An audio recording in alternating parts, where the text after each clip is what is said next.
सभी को मेरा प्यार भरा नमस्कार। आज हम बात करने जा रहे हैं आशा सहयोगिनियों को राष्ट्रीय क्षय उन्मूलन कार्यक्रम के तहत मिलने वाली प्रोत्साहन राशि के बारे में। जी हाँ दोस्तों, टीबी को 2025 तक खत्म करने के लिए सरकार द्वारा कई प्रकार की योजनाएं चलाई जा रही है, जिसके तहत आशा को भी कई तरह के मानदेय दिए जाएंगे, जिसके बारे में हम बात करने जा रहे हैं। यदि आपने मेरा चैनल सब्सक्राइब नहीं किया तो जरूर करें, क्योंकि मैं इसी प्रकार की जानकारी आपको उपलब्ध कराता रहूँगा। इसी के तहत हम आज बात कर रहे हैं राष्ट्रीय क्षय उन्मूलन कार्यक्रम की। तो हम शुरुआत करते हैं। सबसे पहले बात करें तो आशा अगर फील्ड में टीबी का सर्वे करने जाती है, हर साल में 2 बार एक्टिव केस फाइंडिंग अभियान चलाया जाता है, जिसके तहत आशा घर घर जाके टीबी के मरीजों के लिए सर्वे करती है कि फील्ड में कोई टीबी का संभावित रोगी तो नहीं है। इसके लिए आशा को प्रति परिवार 5 रुपये का भुगतान आशा सॉफ्ट द्वारा किया जाता है। इसके साथ ही अगर दूसरा मानदेय की अगर बात करें तो दूसरा मानदेय है इन्फॉर्मेंट, यानी कि सूचना प्रदाता के रूप में। ये इस मानदेय के बारे में बहुत ही कम आशाओं को जानकारी प्राप्त है, तो मैं आज आप सभी को इस मानदेय के बारे में बता रहा हूँ। ध्यान से सुनिए। किसी भी संभावित टीबी रोगी की पब्लिक सेक्टर यानी कि पीएचसी, सीएचसी, जिला अस्पताल या मेडिकल कॉलेज पर स्पुटम माइक्रोस्कोपी जांच, या जिसको बलगम की जांच कहते हैं, या सीबी-नॉट जांच, जिससे भी टीबी का पता लगाया जाता है, यदि कराई जाती है, तो यदि वह व्यक्ति टीबी का रोगी पाया जाता है तो स्वयं को या आशा सहयोगिनियों को 500 रुपये का भुगतान आशा सॉफ्ट द्वारा किया जाएगा। यदि मरीज स्वयं चल के गया, यदि वो पॉजिटिव निकलता है, तो मरीज को यह राशि उसके खाते में डीबीटी के थ्रू इसका भुगतान किया जाएगा। यदि मरीज की जांच आशा के द्वारा की गई है तो उसका भुगतान आशा सॉफ्ट द्वारा आशा के खाते में किया जाएगा, बशर्ते कि वह व्यक्ति पूर्व में कहीं भी, चाहे वो पब्लिक का मतलब है सरकारी अस्पताल या प्राइवेट सेक्टर में टीबी का रोगी नहीं पाया गया हो, और उसकी कहीं भी निक्षय में पॉजिटिव टेस्ट की एंट्री न हुई हो, मतलब उसकी निक्षय आईडी बनी हुई हो या उसकी निक्षय में पॉजिटिव एंट्री नहीं होनी चाहिए। अगर पॉजिटिव एंट्री होती है तो इसका मतलब है कि उस मरीज का डायग्नोस या उसका टीबी के रोग में पता पहले ही लगाया जा चुका है। तो ऐसी स्थिति में आशा को 500 रुपये एज ए इन्फॉर्मेंट या सूचना प्रदाता के रूप में आशा सॉफ्ट द्वारा दिए जाएंगे। इसके लिए आशा द्वारा मरीज को रेफर कार्ड से रेफर किया हुआ होना चाहिए। आशा अगर रेफर कार्ड से रेफर नहीं करेगी तो आशा का पता नहीं लगाया जाएगा कि इस मरीज को आशा ने रेफर किया है। साथ ही लैब टेक्नीशियंस द्वारा सत्यापित किया जाए कि उक्त मरीज को आशा द्वारा रेफर किया गया हो, तभी उस आशा को एज ए इन्फॉर्मेंट या सूचना प्रदाता के रूप में 500 रुपये का भुगतान किया जाएगा।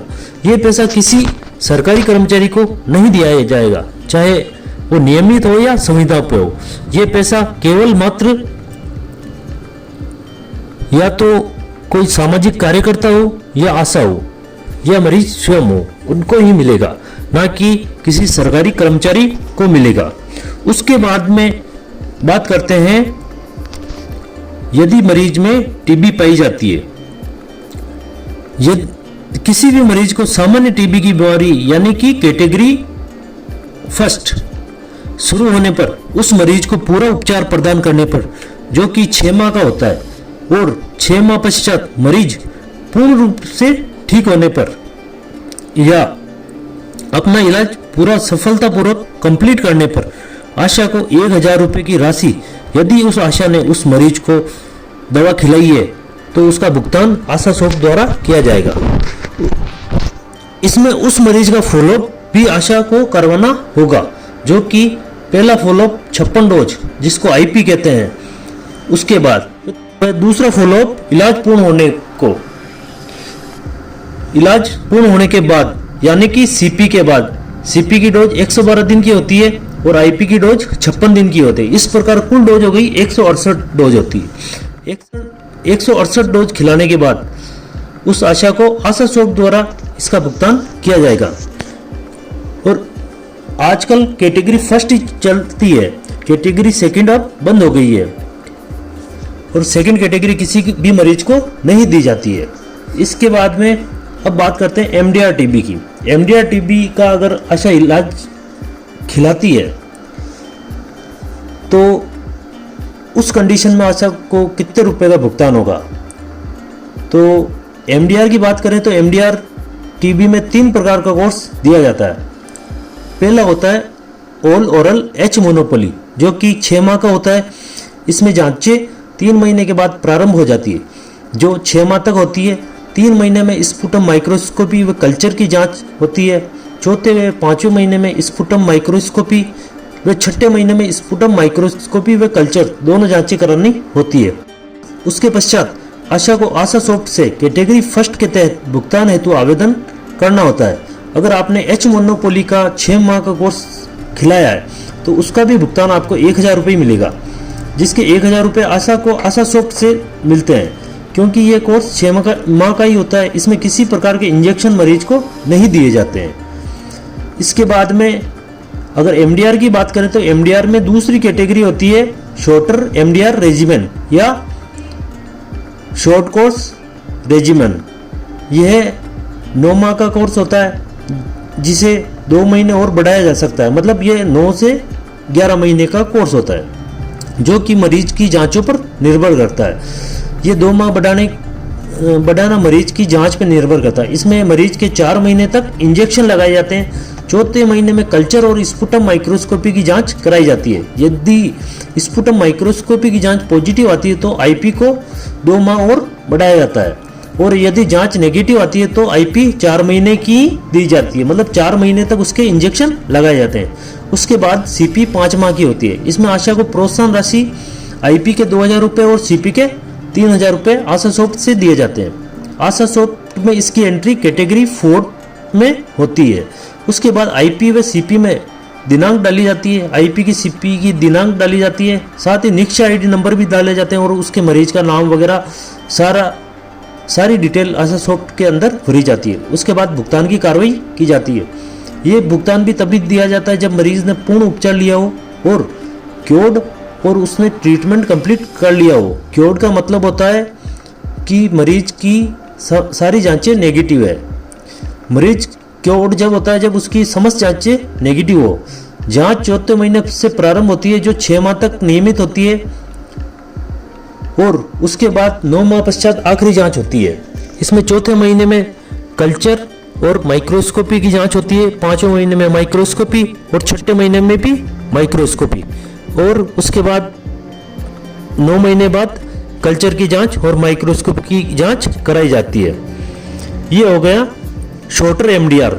शॉर्टर एमडीआर मतलब 9 महीने में ही आशा को 5000 रुपये का मानदेय का भुगतान किया जाता है अगर उसने मरीज को पूरी दवाई खिलाई हो।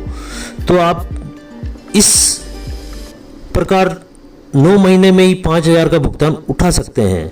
इसके लिए आपको ये ध्यान रखना होगा कि आपके एरिया में कौन सा मरीज प्रारंभ हो रहा है, उसकी जानकारी आपको होना जरूरी है। एमडीआर टीबी का तीसरा प्रकार होता है ऑल ओरल लॉन्गर रेजिमेन या कोर्स, जो कि 18 से 20 माह का होता है। एमडीआर टीबी में ये 18 महीने का और एक्सडीआर टीबी में ये 20 माह का कोर्स होता है। इस कोर्स में अब इंजेक्शन नहीं लगाए जाते, इसमें सिर्फ गोलियां ही दी जाती है। इसमें तीसरे से 6ठे महीने तक लगातार जांचें करवाई जाती है, तीसरे, चौथे, 5वें, 6ठे महीने तक, और 6 माह बाद हर तीसरे महीने कल्चर की जांच करवाई जाती है। तीसरे महीने भी कल्चर होगा, चौथे महीने भी कल्चर होगा, 5वें महीने भी कल्चर होगा और 6ठे महीने भी कल्चर की जांच होगी। कल्चर में स्पुटम को फाल्गल ट्यूब में लेकर लैब में भेजा जाता है। ये भुगतान भी तभी दिया जाता है जब मरीज ने पूर्ण उपचार लिया हो और मरीज क्योर्ड और उसने ट्रीटमेंट कंप्लीट कर लिया हो। ट्रीटमेंट कंप्लीट का मतलब होता है कि उसकी आखिरी जांच का पता नहीं होता कि वो नेगेटिव है या पॉजिटिव है, क्योंकि उसका वेट करना होता है। कल्चर की जांच में 30 से 45 दिन का समय लगता है। यदि मरीज ने ये सारी कार्रवाई की है कंप्लीट, आपने पूरा इलाज दिया है तो आप इस भुगतान के हकदार होंगे। इसमें भी IP 6 महीने की होती है और CP 12 महीने की होती है। इसमें आपको वही 2000 और 3000 का भुगतान किया जाता है। इस प्रकार कुल मिला के 5000 का भुगतान किया जाता है। इस प्रकार राष्ट्रीय क्षय उन्मूलन के तहत आशाओं को अनेक प्रकार के भुगतान किए जाते हैं, जिसके बारे में आज हमने आपको विस्तृत जानकारी प्रदान कराई है। हमारे चैनल के साथ जुड़े रहें। हम आपके हर प्रकार के मानदेय व उससे जुड़ी गाइडलाइन के बारे में नियमित रूप से आपको बताते रहेंगे। और यदि आपको किसी सब्जेक्ट पर जानकारी चाहिए तो आप कमेंट बॉक्स में कमेंट्स भी कर सकते हैं। हम उस विषय पर आपको पूरी जानकारी उपलब्ध कराएंगे। आपको यदि हमारी जानकारी अच्छी लगी हो तो चैनल को सब्सक्राइब करें और लाइक करें और अधिक से अधिक इस जानकारी को शेयर करें। धन्यवाद। जय हिंद।